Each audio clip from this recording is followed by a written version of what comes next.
Yes, these are so good.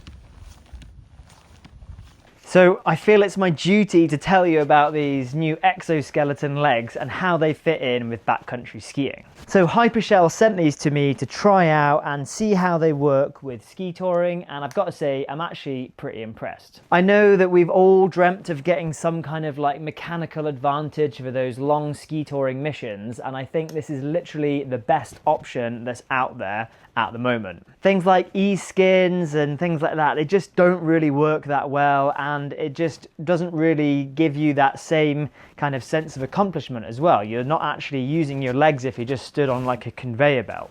Whereas this is actually doing exercise, but you're putting about 30% less in when you're doing it, and it also gives you about 40% more leg strength as well. It's a bit like being on an e-bike if you do any mountain biking, but it just gives you that little bit extra boost, and I can definitely notice it whilst I'm out and about. I've also tried it on an analog bike as well, a non-e-bike, and it just makes it feel like an e-bike, which is really interesting as well. So these do work in multiple scenarios as well. This model weighs 2 kilograms and it's got 800 watts of power. Battery itself is quite small. It comes with 2 batteries as well, and in my test this morning I managed to go in full hyper boost mode, and I got about 450 meters up before the battery died and I had to change over the battery. And then in eco mode I was able to get more like 600. So yeah, you could get more or less 1,000 meters out of 2 batteries, which is pretty interesting I think for a lot of people.